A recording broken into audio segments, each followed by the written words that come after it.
Cette présentation constitue la troisième et dernière partie du cours intitulé « PAC et environnement, du productivisme à la prise en compte des enjeux environnementaux ». L'objectif de ces trois parties est de discuter de la prise en compte de l'environnement au sein des politiques agricoles et plus précisément au sein de la PAC. Pour cela, nous étudions l'évolution de la PAC à l'aide d'un filtre environnemental et de façon chronologique. Dans les deux parties précédentes, nous avions étudié les dispositifs mis en place par la PAC entre 1962 et 2003 pour prendre en compte et protéger l'environnement. Dans cette dernière partie, nous allons expliquer que la PAC n'est pas le seul responsable des dégâts environnementaux causés par les activités agricoles. Nous mettrons en lumière les effets négatifs et positifs de la PAC sur l'environnement à la veille de la réforme de 2014 et établirons un bilan environnemental de ces 50 dernières années de politique agricole. Avant de commencer, nous tenions à rappeler qu'il est préférable d'avoir suivi les deux parties précédentes pour mieux saisir notre analyse.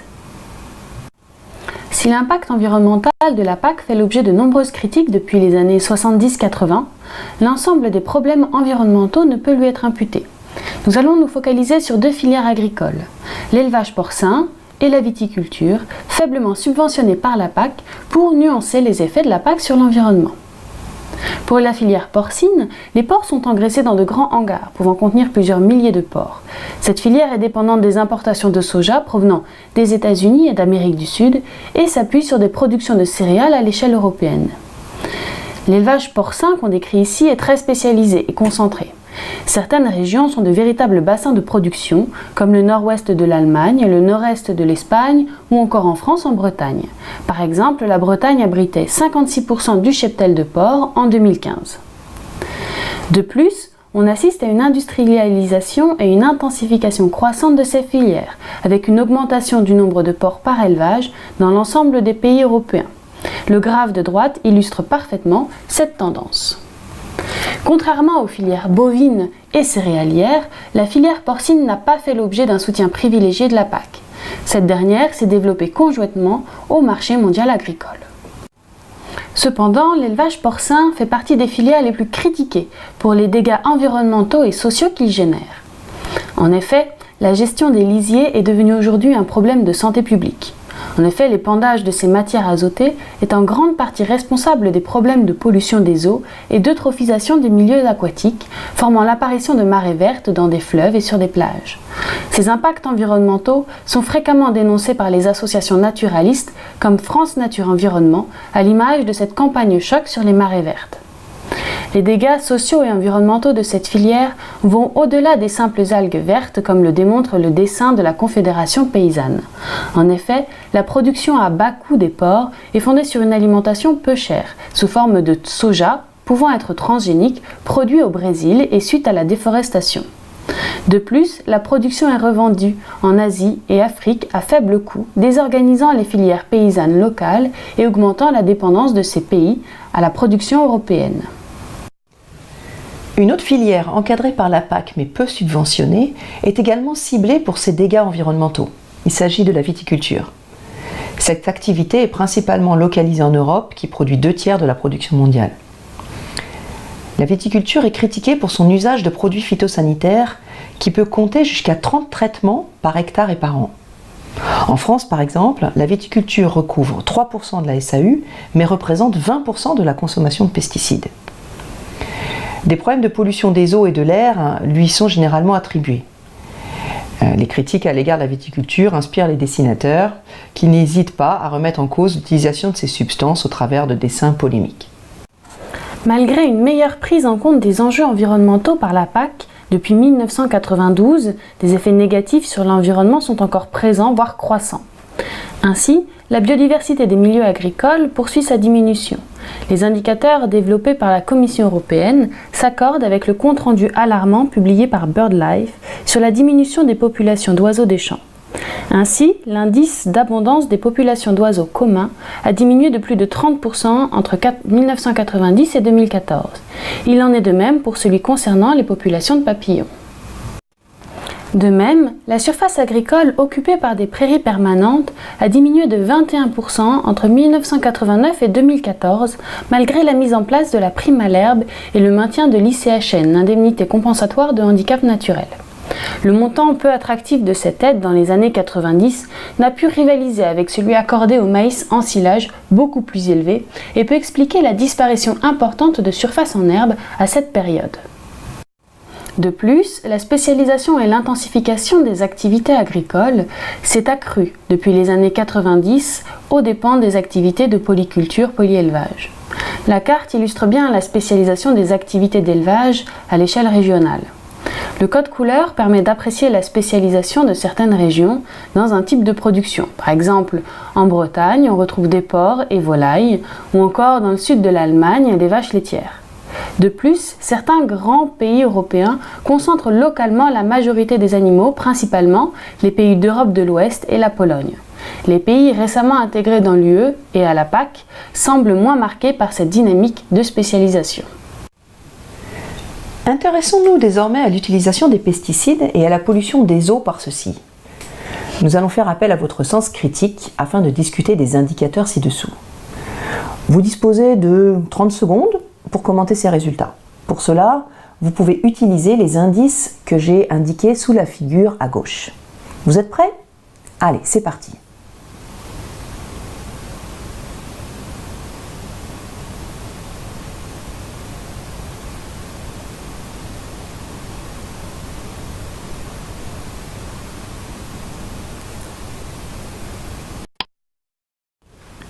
Maintenant, corrigeons ensemble. La figure de gauche montre la quantité totale de pesticides vendus annuellement en France. Une analyse succincte de celle-ci amènerait donc à dire que la quantité de pesticides vendus, et donc potentiellement épandus, a considérablement baissé depuis les années 1990, passant de 60 000 tonnes en 1999 à environ 30 000 tonnes en 2013. Mais il faut aussi s'intéresser au nombre de doses actives réellement appliquées aux champs, dont on ne connaît pas l'évolution. En effet, même si les ventes ont baissé, les produits phytosanitaires sont davantage concentrés et toxiques. Ils exigent donc des applications en plus faible volume, mais pour autant, ils peuvent avoir un impact encore très fort sur l'environnement. Pour conclure sur ce graphe, il faudrait, pour pouvoir véritablement analyser l'impact, disposer de la quantité de matière active réellement vendue ou utilisée. Enfin, l'histogramme de droite visait à vous faire réfléchir sur l'importance des phénomènes climatiques sur l'utilisation des pesticides. L'IFT correspond à l'indice de fréquence de traitement, c'est-à-dire le nombre de traitements moyens effectués par culture et par hectare. Entre 2011 et 2014, l'IFT a augmenté faiblement de quelques traitements sur la plupart des cultures. Plus de pesticides ont donc été appliqués. Cependant, cette faible variation ne traduit pas une hausse structurelle de la consommation de pesticides, mais résulte davantage d'un problème ponctuel lié à la pluviométrie. En effet, l'année 2011 a été sèche, alors que l'année 2014 a été pluvieuse. La pluie augmente la pression fongique, le risque de voir se développer des champignons. Et elle augmente aussi la multiplication des mauvaises herbes. Et donc évidemment, une année pluvieuse, il faut traiter plus pour pouvoir les contrôler. C'est ça qui explique la différence entre 2011 et 2014, bien plus qu'une évolution de long terme. Le même exercice pourrait être réalisé sur les cartes ci-dessous.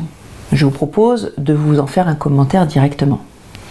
La carte de gauche montre que la quasi-totalité des cours d'eau en France contiennent des pesticides en une concentration assez forte, sauf peut-être dans les zones de piémont et de montagne. Cette concentration est le résultat à la fois de l'utilisation, encore aujourd'hui, de certains pesticides, même si on les raisonne davantage, mais aussi de la remobilisation des pesticides qui se sont accumulés dans les sols et qu'on va retrouver dans les cours d'eau des années après qu'ils aient été appliqués sur les cultures. On retrouve d'ailleurs même des pesticides qui sont interdits depuis longtemps.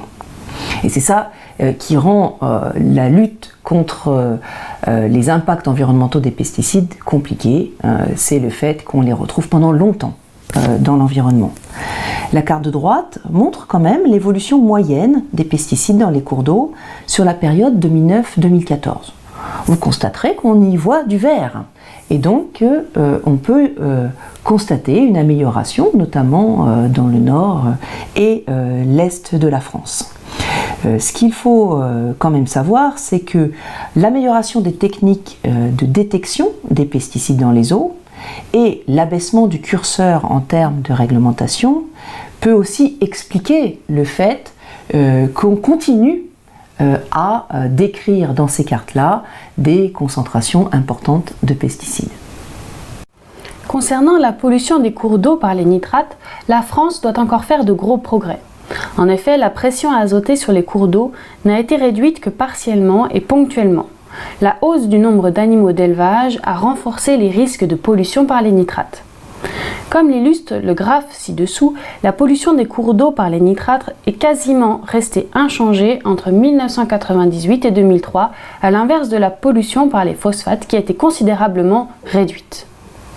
Cette pollution élevée des cours d'eau a valu à la France une condamnation par la Cour de justice européenne pour une application insuffisante de la directive nitrate entre 2013 et 2014.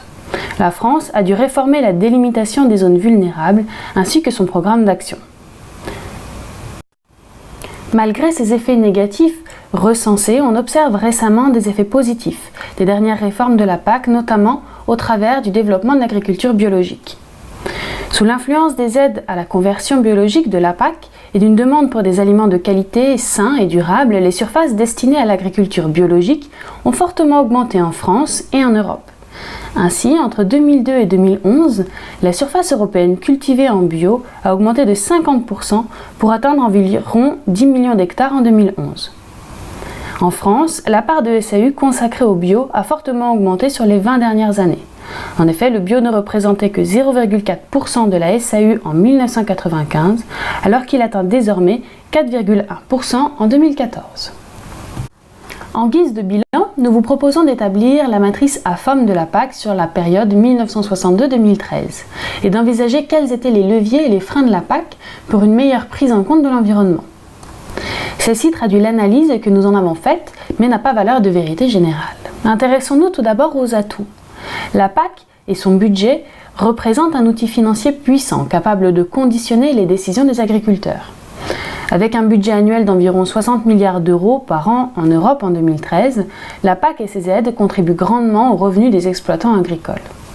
L'introduction de la conditionnalité environnementale depuis 2003 est un levier potentiellement efficace pour améliorer la prise en compte de l'environnement en agriculture et adopter des pratiques plus respectueuses de la biodiversité, des sols et des ressources.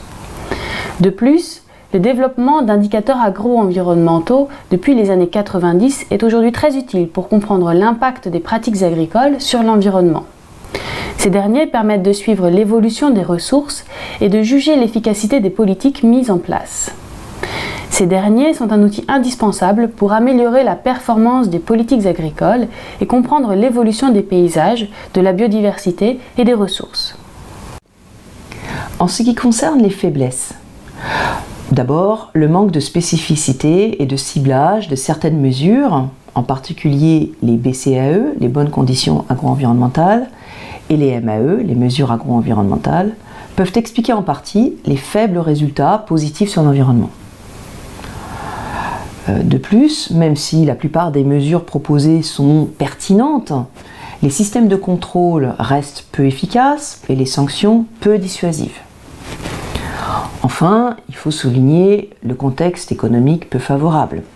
Les crises agricoles n'incitent pas les agriculteurs à décider de passer à la transition agroécologique et à prendre des décisions qui peuvent se révéler risquées en termes de réduction des produits phytosanitaires. En termes d'opportunités, l'environnement est de plus en plus présent dans la PAC, comme en témoigne l'augmentation des budgets qui lui sont alloués, notamment au sein du deuxième pilier. La volonté sociale de mettre en place des systèmes de production plus respectueux de l'environnement constitue un levier important. De plus en plus d'acteurs associatifs et citoyens réclament des produits de qualité et le retour à une agriculture plus paysanne pour mieux préserver la biodiversité agricole et la santé des hommes.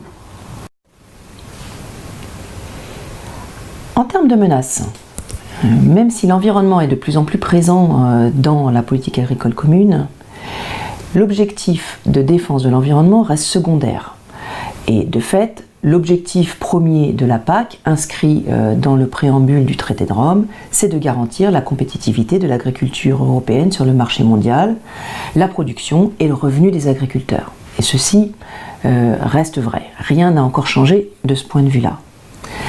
Deuxièmement, on a bien vu que la plupart des mesures qui sont prises par la PAC sont des mesures qu'on retrouve plutôt dans le deuxième pilier ou qui, lorsqu'elles sont dans le premier pilier, peuvent être adaptées par les États membres.